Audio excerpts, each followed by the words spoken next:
अस्सलाम वालेकुम dear students. आज के लेक्चर में हम बात करेंगे about the hydrogen atom. Students, सबसे पहले हम हाइड्रोजन एटम का इंट्रोडक्शन देखेंगे, बाद में हम इसको एक्सप्लेन भी करेंगे। तो स्टार्ट करते हैं हम यहाँ से इसके इंट्रोडक्शन के साथ। The hydrogen atom consist of an electron and nucleus. जो हाइड्रोजन एटम है वो बेसिकली हम जानते हैं कि कंसिस्ट करता है इलेक्ट्रॉन और न्यूक्लियस के ऊपर, ठीक है। और न्यूक्लियस के अंदर आपको पता है कि प्रोटॉन्स और न्यूट्रॉन्स होते हैं। The nucleus has one proton. A simple diagram of hydrogen atom is given bye. उस हाइड्रोजन एटम की जो सिंपल डायग्राम है वो हमारे पास यहाँ पे शो आउट की गई है, ठीक है। So since the wave function depends upon position vectors R1 and R2। यहाँ पे ये जो हमारे पास जो R1 और R2 हैं, इन दोनों के ऊपर क्या करता है, वेव फंक्शन क्या करता है, हमारे पास से डिपेंड करता है, ठीक है। सो आगे देखें, and respectively these two particles of mass m and m2 are separated by distance r, ठीक है। इन दोनों पार्टिकल्स को जिनके मैसेज m1 और m2 उनको सेपरेट किया गया है डिस्टेंस r से, ठीक है। ये दो पार्टिकल्स की ज़रूरत हो रही है, ठीक है। एक पार्टिकल ये, एक पार्टिकल और ये, उनको डिस्टेंस r से सेपरेट आउट किया गया है, ठीक है।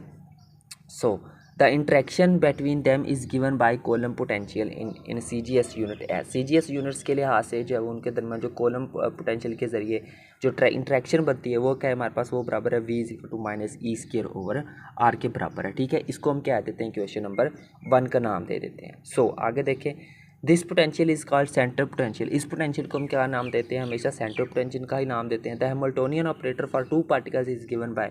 अब कोई भी दो पार्टिकल्स के लिए हमारे पास जो हैमिल्टोनियन ऑपरेटर होता है वो हमारे पास क्या होता है, इस चीज़ के बराबर होता है, ठीक है। इसको अपने सेम एज इट इज़ लिख लेना है और इसी को इक्वेशन नंबर 2 का भी नाम दे देना है, ठीक है। The Schrodinger wave equation is given by. अब हम जानते हैं कि जो श्रोडिंगर वेव इक्वेशन है टाइम इंडिपेंडेंट वो बराबर होती है Hψ के बराबर होती है, ठीक है। यहाँ पे साथ उस पर ये वेक्टर का यूज़ कर लेना है दोनों साइड पे। इक्वेशन नंबर 3 मिल गई यहाँ से हमें।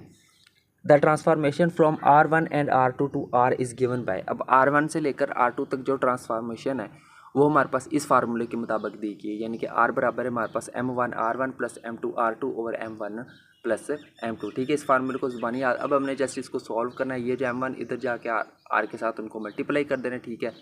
फिर नेक्स्ट, ठीक है, तो यहाँ पे इस साइड पे हमारे पास जो है वो ये रह जाएगी, ठीक है। यहाँ से M2 को कॉमन ले लिया, ठीक है,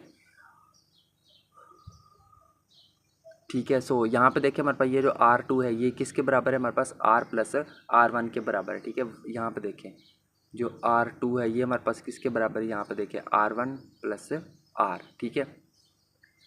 सो इसी सब्स्टिट्यूशन को हमने यहाँ पे यूज़ किया है, ठीक है। तो यहाँ पे हम ये इस R2 की जगह पर इसकी ये वाली वैल्यू आ गई यहाँ पे, ठीक है। फिर M2 R को अंदर मल्टीप्लाई कर दिया, यहाँ पर 3 टर्म्स मिल गई। फिर जो फर्स्ट 2 टर्म्स है M1 और M2 में से R को कॉमन ले लिया तो हमारे पास ये वाली इक्वेशन आ जाएगी, ओके। सो आगे देखें मज़ीद, और यहाँ पे हमारे पास जो R1 है वो हमारे पास किसके बराबर आ जाएगा, वो हमारे पास बराबर आ जाएगा इस, ठीक है। ये वाली टर्म दूसरी साइड पे जाके क्या हो जाएगी, माइनस, और ये वाली टर्म उधर जाकर क्या हो जाएगी, डिवाइड हो जाएगी। यहाँ से हमें ये वाली R1 की वैल्यू मिलती है। ये आगे हमारे पास इक्वेशन नंबर 4। सिमिलरली जो R2 की वैल्यू होगी वो हमारे पास क्या होगी, ये वाली होगी। इसको हम क्या देते हैं, इक्वेशन नंबर 5 का नाम दे देते हैं, ठीक है। So the transformation from R1 and R2 to R is given by. अब R1 से R2 तक जो ट्रांसफॉर्मेशन है R के लिए वो क्या है हमारे पास है, वो बराबर R2, R is equal to R2 minus R1 के बराबर है। ये आगे हमारे पास इक्वेशन नंबर 6 आ गई। Since the classical Hamiltonian is given bye. जो क्लासिकल हैमिल्टोनियन है वो हमारे पास किस चीज़ के बराबर होता है, वो हमारे पास बराबर होता है इस फार्मूले के बराबर होता है, ठीक है। सो यहाँ पे देखें हमने जो है उसकी वैल्यू पुट कर देनी है, ठीक है। देखिए V की जगह पे क्या आ जाएगा, dr ओवर dt आ जाएगा। यहाँ पे भी V2 की जगह पे आ जाएगा dr2 dt आ जाएगा, ठीक है। सो अब देखिए हमारे पास क्या आ जाएगा, ठीक है। इस टर्म की जगह पे इसकी वैल्यू पुट कर दी, यानी कि dr1 ओवर dt की जगह पे इसकी वैल्यू आ गई, ठीक है। और dr2 dt की जगह पे क्या आ गई, उसकी वैल्यू आ गई। ये जो ऊपर अभी हमने दो इक्वेशंस, यानी कि इन दोनों इक्वेशंस के ये वाली दो इक्वेशन, इनके डेरिवेटिव्स के साथ वैल्यूज पुट कर दी वहाँ पर, ठीक है। अब आगे जस्ट इसकी सिंप्लीफिकेशन है, ठीक है। इसको सिंप्लीफाई कर लेना थोड़ा सा बस, ठीक है। तो वो आ जाएगा हमारे पास यहाँ पे, ठीक है। तो ये हमें मिलेगा यहाँ पे ये वाला, जब हम नेक्स्ट स्टेप करेंगे तो हमें ये वाली इक्वेशन आ जाएगी, ठीक है।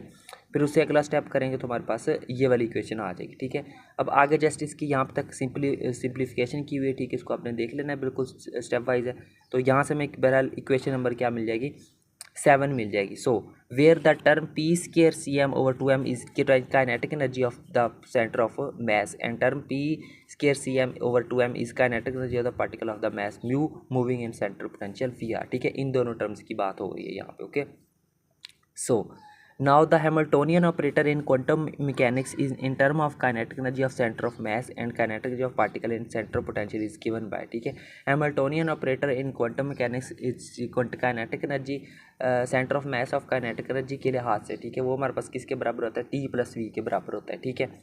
सो यहाँ पे देखें ये आगे हमारे पास टी की वैल्यू आ गई, ये हमारे पास टी की वैल्यू आ गई थी, और टी यहाँ पे क्या है, काइनेटिक एनर्जी, और वी क्या है, पोटेंशियल एनर्जी, उसको हमने वी आर के फॉर्म में लिख लिया, ठीक है। सो यहाँ पे इसको हम जो है वो इसकी जगह पे डेल ऑपरेटर लगा लेते हैं, ठीक है। डेल ऑपरेटर लिख लिया और यहाँ से हमें मिल गई इक्वेशन नंबर 8 मिल गई है, ठीक है। So now the Schrodinger equation in term of R, capital R and small R. अब Schrodinger wave equation capital R small R के लिहाज से हमारे पास क्या बनती है, वो आ जाती है हमारे पास, ये आ जाती है H psi is equal to E psi. यहाँ पे आ गई हमारे पास इक्वेशन नंबर 9।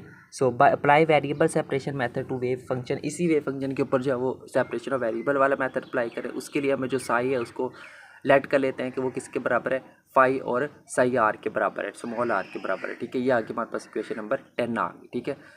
अब देखें क्या, बाय यूजिंग 8 एंड 10 इन 9। अब देखिए इक्वेशन नंबर 8 को और इक्वेशन नंबर यहाँ पे हमारे पास जो 10 है इसको हमने इक्वेशन नंबर 9 के अंदर यूज़ करना है, ठीक है। जब हम इसको 9 के अंदर वैल्यूज़ पुट करेंगे तो हमारे पास क्या आ जाएगी, ये वाली इक्वेशन आ जाएगी। इसको मज़ीद थोड़ा सा सिंप्लीफाई करेंगे, यानी कि हमने ई को सेपरेट करना है तो दूसरी तरफ उधर शिफ्ट करेंगे तो हमारे पास ये वाली इक्वेशन आ जाएगी। तो हम लिख सकते हैं the two expression on left hand side must be separately constant. यहाँ पे जो लेफ्ट हैंड साइड पर ऊपर ये जो दो एक्सप्रेशन ये क्या होने चाहिए, हमारे पास कांस्टेंट होने चाहिए, ठीक है।